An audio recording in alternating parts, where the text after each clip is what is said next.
Ini bebas lah, mau milih siapa saja silakan sesuai dengan hati nurani masing-masing atau keyakinan masing-masing. Siapa calon yang paling tepat. Jadi kita nggak akan memaksa orang. Kita juga punya pilihannya sendiri gitu. Informasi beda dukungan banyak PBNU melakukan pembersihan. Enggak mungkin PBNU itu membersihkan dan sebagainya. Yang kita lakukan adalah penegakan aturan. Kalau aturannya tidak diikuti, ya kita tidak akan bisa memenuhi. Apa sih Gus salah satu aturan yang dilanggar itu Gus? Hah? Apa sih salah satu aturan yang dilanggar agar menampis dugaan politik itu tadi Gus? Ya nanti akan kita sampaikan pada saatnya lah ya. Jadi banyak beberapa yang diantaranya ada masalah-masalah yang tidak terkendali. Misalnya di cabang Jombang, ya di cabang Jombang itu kan sampai ke pengadilan segala macam karena wilayah tidak berfungsi sebagaimana mestinya, sehingga berlarut-larut dan bermasalah. Nah, pada saat itu setelah kita teliti, kita melihat ada paling tidak tanggung jawab yang kurang dari wilayah dalam hal ini oleh ketua wilayah. Jadi prosesnya sampai ke pengadilan segala macam. Jadi ada masalah-masalah internal. Sekali lagi ya, ini masalah internal, tidak perlu dibesar-besarkan. Dan mungkin di tempat manapun Yai Marzuki itu bisa untuk mengabdi di lingkungan ini. Dan penggantinya nanti insya Allah juga bisa menduduki tempat itu. Sementara itu, calon wakil presiden nomor urut 1 Muhaimin Iskandar di Situbondo, Jawa Timur mengungkapkan rasa prihatinnya terhadap pencopotan Ketua PWNU Jawa Timur tersebut. Dengan pemecatan Ketua PWNU, kita gak banyak PWN apa ini? Ya, urusan internal PBNU, tapi baru kali ini ada saling mencat, itu baru kali ini dalam secara NU itu. Jadi Terus upayanya apa sih Pak? ya, itu kan urusan internal bukan.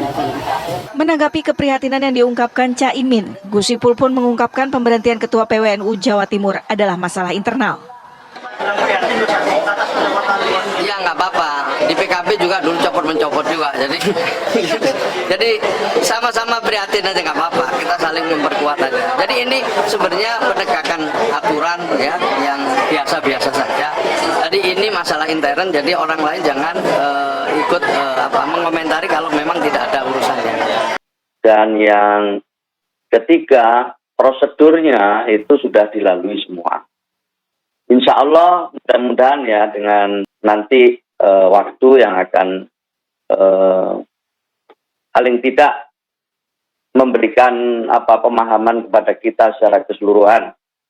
Karena memang ini mungkin masih sebagian belum ada yang ada yang salah paham atau belum mengerti persis masalahnya. Dan pemberhentian seperti ini bukan pertama kali. Dulu Pak Kiai Ali Maskan juga diberhentikan sebelum masa jabatannya habis. Lalu kemudian beliau tetap aktif. Bahkan sampai sekarang beliau menjadi salah satu pengurus Suriah Provinsi Jawa Timur. Jadi sebenarnya ini bukan hal yang istimewa sekali lagi, tetapi sebuah semacam reposisi di tengah jalan yang diharapkan nanti setelah ini konsolidasi akan makin baik lagi. Saya terus terang tidak akan menyampaikan apa yang sudah saya sampaikan, mengulang apa yang sudah saya sampaikan, tapi harapan kami mudah-mudahan nanti ya semuanya bisa memahami dengan baik seluruh proses yang kita lewati. Dan yang kedua, kita juga ingin Pak Kiai Marzuki Mustamad tetap bisa berkiprah di lingkungan Nahdlatul Ulama ke depan. Ya, Gus Ipul, di lain kesempatan Kiai Marzuki sempat mengatakan bahwa dirinya tidak tahu dalam SK tersebut pun tidak disebutkan kesalahan apa yang dilakukan olehnya. Sebelum sampai pada akhirnya pusat melakukan pemecatan, tidak ada upaya tabayun terlebih dahulu. Jadi istilah pemecatan juga nggak terlalu tepat, pencopotan juga tidak terlalu tepat, tetapi ini pemberhentian ya sebelum SK-nya berakhir. Ini yang mungkin lebih tepat. Jadi pemberhentian kepada ketua wilayah sebelum masa jabatannya berakhir. Dan tentu beliau sudah tahu tentang beberapa surat-surat yang sudah kita kirim sebelumnya. Beliau juga tahu dinamikanya gitu. Dan saya lihat pernyataannya kemarin, beliau juga sudah menerima dengan legowo, dan ini adalah suatu contoh yang baik ya. Jadi intinya saya sekali lagi saya tidak akan mengatakan lebih banyak lagi tentang alasan-alasan, sebab ini semua tahapan-tahapannya melalui proses yang sangat panjang, dan yang kedua dengan mempertimbangkan semua aspek. Kalau dikatakan ini kaitannya dengan politik atau dengan pilpres, saya pastikan itu adalah pemahaman yang salah. Oke, Itu, Mbak. lantas Gus Ipul sudah minta konfirmasi tidak langsung kepada Kiai Haji Marzuki Mustamar, karena sempat heboh ini memberikan dukungan untuk pasangan Amin, bahkan ada pidato bahasa Jawa di potongan video, dan ini juga sempat menuai polemik. Itu bagaimana? Ya, sebenarnya tidak dilarang ya untuk memberikan dukungan. Bahkan beberapa pengurus menjadi tim sukses untuk beberapa pasangan calon yang ada gitu. Ya, mereka nonaktif gitu. Tidak dilarang ya. Silakan, kecuali tentu mandataris. Mandataris itu tidak diperbolehkan. Tapi kalau ada pengurus yang mau jadi tim sukses, kemudian cuti, itu diperbolehkan, tidak ada masalah.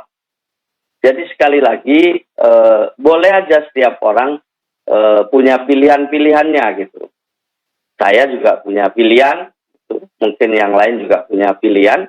Itu sangat sangat dimungkinkan di lingkungan pengurus Nahdlatul Ulama. Yang tidak boleh itu adalah membawa lembaga, membawa organisasi, membawa perkumpulan, itu yang tidak diperbolehkan. Apa karena ini ada hubungan juga bahwa dalam ceramahnya Kiai Marzuki menyebutkan nama-nama pondok pesantren yang dukung Amin, begitu? Ya, dukungan seperti itu kan bisa hanya klaim gitu kan. Bisa aja setiap orang mengatakan pesantren ini mendukung ini, pesantren ini mendukung ini. Dan di pesantren itu biasanya juga ada anatomi, ada dinamika gitu yang mungkin tidak bisa dipahami secara baik oleh publik gitu. Tapi itu tidak masalah juga gitu. Jadi klaim-klaim seperti itu boleh, tapi kan masyarakat, santri, alumni biasanya juga tahu ya, mengerti apa yang harus dilakukan ketika ada isu-isu seperti itu. Oke. Jadi tidak mudah terima juga mereka isu-isu seperti itu. Gus Ipul. Yang saya sekali lagi ini untuk dukungan-dukungan seperti itu sebenarnya jauh dari pikiran kita atau pikiran PBNU pada saat melakukan rapat-rapat ya untuk mengambil keputusan. Saya pikir Rois Am, Gus Yahya itu sabar sekali mengikuti semua proses-proses yang ada, yang harus dilalui sebelum mengambil keputusan. Gus Ipul, kalaulah setiap anggota atau mungkin masyarakat NU punya hak politik, pengurus punya pilihan politik juga wajar. Yang tidak boleh bagi pengurus itu apa? Mobilisasi massa, menggunakan pengaruhnya untuk memilih salah satu paslon, atau bagaimana? Di dalam NU itu sudah ada pedoman berpolitiknya ya, yang pengurus semua tahu itu, bahkan warga juga tahu. Jadi pemilu ini kan tidak diikuti sekali ini, tapi sudah berulang-ulang, dan warga, utamanya juga pengurus, adalah sudah tahu mana yang boleh dan mana yang tidak boleh. Gitu. Masyarakat akan melihat konsistensi dari tokoh, ya, dari ulama gitu, tentang pilihan-pilihannya gitu. Itu akan akan diikuti secara cermat, apalagi sekarang ada medsos ya, yang orang ada jejak digitalnya gitu. Jadi setiap orang akan tahu bagaimana urutan seseorang dalam memberikan dukungan gitu kepada calon. Jadi menurut saya dukungan itu dimungkinkan, diperbolehkan. Tetapi sekali lagi saya ingin mengulang bahwa pemberhentian ini adalah masalah internal yang insya Allah nanti Kiai Marzuki juga masih tetap bisa berhikmat lingkungan Nahdlatul Ulama, dan nanti kalau toh misalnya sudah ada pengganti, saya yakin penggantinya juga bisa melakukan konsolidasi dengan baik pula. Baik, Jadi terima ini kasih. perlu dipahami supaya orang jangan sampai salah paham gitu, dikembangkan opini, di framing seakan-akan ini masalah politik.